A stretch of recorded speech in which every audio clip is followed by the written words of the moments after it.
السلام عليكم ورحمة الله وبركاته.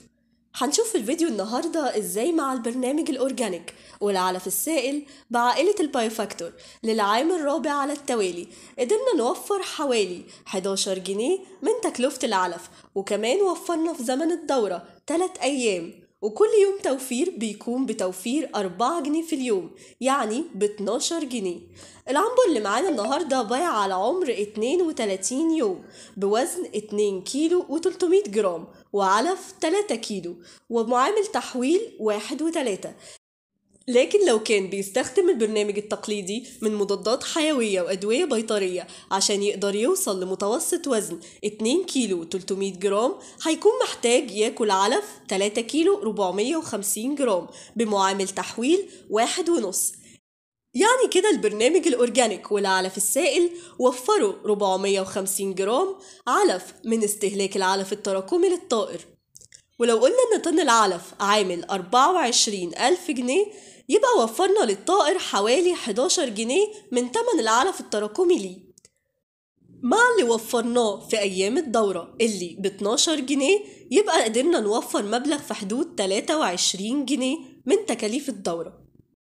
وهنسيبكم دلوقتي مع رأي المربي في البرنامج. السلام عليكم ورحمة الله وبركاته. احنا دلوقتي في العمر 32.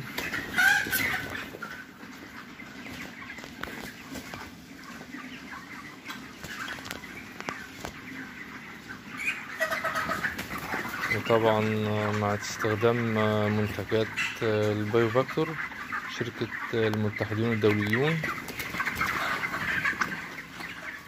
المنتجات دي محققة معانا أوزان كويسة، ووقت قللت وقت الدورة، وحققت أقصى استفادة من العلف.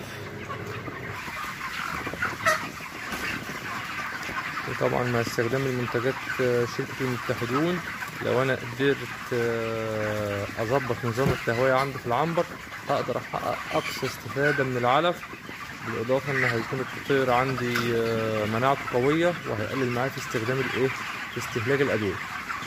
أهم حاجة عندي من أهم من الأدوية وأهم من أي حاجة التهوية، لأنها هي بتسبب أمراض كتير جدا. سوء التهوية بيؤدي لأمراض كتير جدا، وبالتالي بيكلفني علف ويكلفني أدوية ويكلفني مناعة تطير ضعيف، وبالتالي بتؤدي في النهاية لأوزان ضعيفة.